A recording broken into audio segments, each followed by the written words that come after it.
Hello there and welcome to the FM Scout YouTube channel. I'm CurtyFM and this is another edition of our weekly series Tactic Tuesday, where we take a real life tactic and try and recreate it within Football Manager 2017. Before we get into today's video though, I'd like to invite you over to my channel CurtyFM. I've just finished an Arsenal Let's Play series and just started a new save with my beloved Aldershot Town. So hopefully come over, and if you like what you see, maybe drop a sub, that would be amazing. But let's get on with today's video. As you can see from the thumbnail, we are looking at Diego Simeone and his famous counter-attacking 4-4-2 system that he's employed to great effect in recent years with Atletico Madrid. Atletico are the team that have broken the Barca Real stronghold of La Liga a couple of times in the last few years. They even won the league quite recently. So we're going to look at how he's managed to do that, how he's managed to topple these great clubs from their perch. But before we look at the tactic, we need to assess what are the key components of Simeone's system. Right, the first thing to note is we want to start with a really narrow, compact defence. What Simeone's team does is forces teams wide into certain areas where they can then aggressively close down. In real life, they do tend to do this as a unit. They do tend to close down horizontally and also laterally. However, in Football Manager, that's quite difficult to achieve.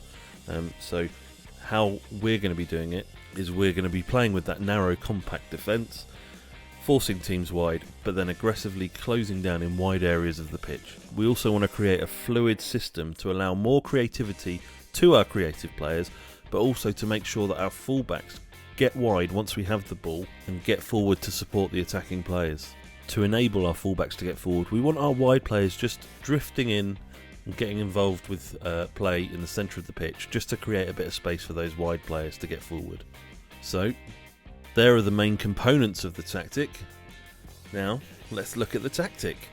Okay, so this is the tactic that we settled on. It's nothing special to look at, it's just a basic 4-4-2 shape really. However, it's what goes on under the hood which makes it Simeone-like. So just running through the positions, we start with just a general goalkeeper. You're going to be defending deep, so a sweeper keeper isn't necessary. Two central defenders are just bog standard centre backs. But in a tactic like this, you want them to be sort of relatively tall and relatively mobile so that they can clear crosses into the box and also not be pulled out of position too much. The fullbacks in this tactic are massively important. Philippe Luis on the left hand side is a fullback attack, so he'll be getting beyond Koke quite often, balls into the box, and Juan Fran is a complete wing back attack. In front of him we ask the right midfielder to cut inside, so Juan Fran tries to utilise that space in front of him quite a lot. On the left hand side of midfield we've got Koke as a wide playmaker again. Someone that's going to drift inside, get involved with play, not just be stuck out on that left-hand wing. Gabby and Sal are just basic central midfielders really. Gabby will sit slightly deeper, but still close down, but he's our more defensive-minded central midfielder. Sal will look to support the play a bit more.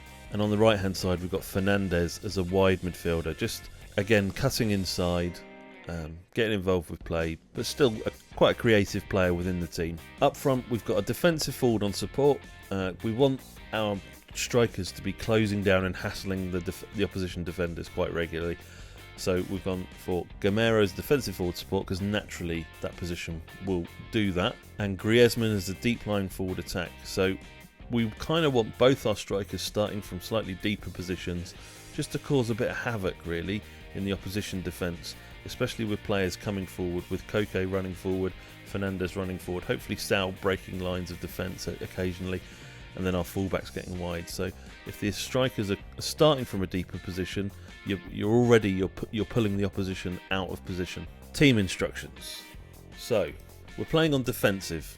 We could have played on counter, but defensive kind of plays the same way, but it just means we'll be that ever so slightly more compact than we would be if we were on counter. And especially playing a fluid system, if we do win the ball back, you don't want players just bombing forward willy-nilly. If they're still on defensive, they're on that defensive mentality, and they will bomb forward of course, but they'll just pick their time slightly better, I think. The team shape is fluid, as we discussed. We want our wide players for sure to be involved in lots of transitions, and we want to give our creative players that little bit more creative freedom than they would have if it was a structured mentality, for example.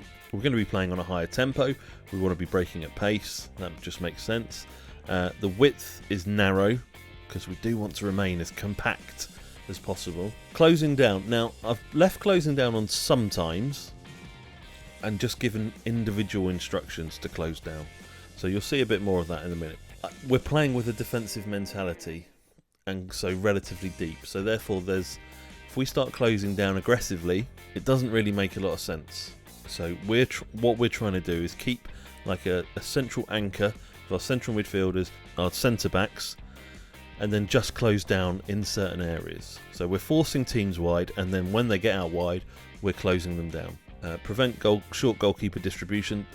That's basically the job of our two strikers, who, again, like I say, in certain areas we're closing the ball down, and one of those areas is when the opposition defence has the ball. Tackling. We want to get stuck in. Atletico are known for being an aggressive side in the mould of their manager, and so getting stuck in is very, very important. Right, shorter passing and play out of defence, they kind of go hand in hand. In a defensive and counter mentality, quite often you'll be looking to ping fast balls up to your strikers or to your wingers, but Atletico don't really play like that. Of course, when they have a chance to counter, they're explosive. However, they also like to keep possession and not give the ball away needlessly. So play out of defence, shorter passing, and in fact work ball into box. If we are playing teams that are smaller than us, we're going to find ourselves having a bit more of the ball than maybe we'd like to in this tactic. So work ball into box for sure, because we don't want to be wasting possession by hitting needless long shots. Our build-up play in a defensive mentality is naturally going to be slightly slower, so that's why we've put it on higher tempo. However, these things are relative, so with an attacking mentality on normal tempo, it's probably going to be faster than a defensive mentality on a higher tempo. I hope that makes sense, and I hope that's clear. So we're working the ball into box because we don't want to be just shooting from anywhere and crossing the ball into no one. So hopefully it makes sense. It all kind of ties in. If it doesn't make sense, tell me I've been an idiot in the comments, and we'll have it out there. In terms of individual instructions, we've got the keeper rolling out to the defence. Like we say, we're playing out from the back, so that's quite important. Central defenders, like I say, just bog standard central defenders, no additional instructions. On the left-hand side of defence, all we ask Philippe Luis to do is just close down slightly more. We don't want him closing down much more like we ask of other players, because we do want our defence to remain in a tight back four when we are defending. On the other side, Juan Fran, again, close down more is the only additional instruction for exactly the same reason. So into midfield, Gabi's a central defensive midfielder, or central midfielder defend, and naturally he's going to close down a bit more. His central midfield partner Sal, again, the only instruction we add is just to close down slightly more than he would do on a default setting. And then we move into the wide midfield areas. So Koke is a wide playmaking midfielder. We ask him to tackle harder, we ask him to get further forward because we want him supporting the two strikers, and we ask him to close down much more. Just touching on what we said earlier about keeping narrow as a team but closing down in wide areas. On the opposite side, we've got the wide midfielder attack with, again, similar instructions. We ask him to tackle harder, we ask him to cut inside with the ball to create space for Juan Fran, and we ask him to close down much more as well. Up front, with our defensive forward, he's already going to close down the defenders. We don't need to add that instruction, so he is just a bog standard defensive forward support. And next to him, Griezmann, we ask him to tackle harder and we ask him to close down as well. Okay, well, I mean, all this is great in theory. However, the proof is in the pudding. So we'll look at the results that we've had so far this season. And it's gone okay so far. So after 14 games, we're top of the Spanish First Division. You know, you'd expect us to be in the top 3 anyway. But the fact that we're a point ahead of Barcelona and 3 points ahead of Real Madrid, it's early days in the division, but the signs are promising. In the Champions League, we struggled actually to start with. We lost 2 of our first 3 games, I think. But we've recovered well. We're in second position. 1 game left. Hopefully we can qualify. just to show you the individual fixtures. So you can see in the Spanish First Division, the only game we've lost is at home actually to Villarreal, a game where we missed a penalty, which was frustrating. I should say actually we've simmed forward to this point in the season. I've not actually managed any of these matches. All I've done is set the instructions, set a couple of key players to play in their positions, and let the assistant take over. Obviously, if you were managing, you might get a different set of results. If you run the simulation again, you'd get a different set of results. So all we're trying to do is just test the tactic and see how effective it is. But yeah, in the first 6 games, we drew 1 game at home to Malaga. I think with this tactic, that is one negative, is that maybe with very, very defensive teams, you might struggle to break them down just because of the defensive mentality. So maybe you kind of need a plan B against teams that are going to come to you and just defend, basically. That might be something you need to take into account. We drew a 0-0 away with Sevilla, which isn't a bad result, and we've just drawn 1-1 away at the Bernabeu. Their only goal coming from an own goal by our keeper.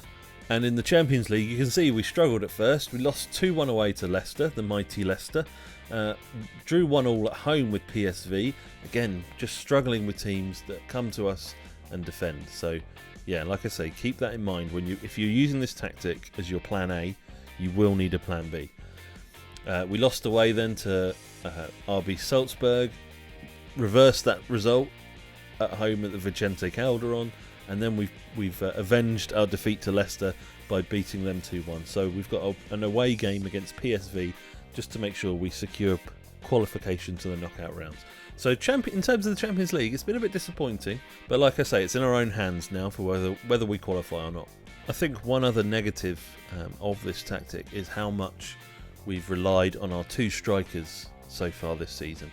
You can see from the stats on this right hand side of the screen, Gamero's got 9 goals in 18 games, Griezmann has got 8 goals in 19 games.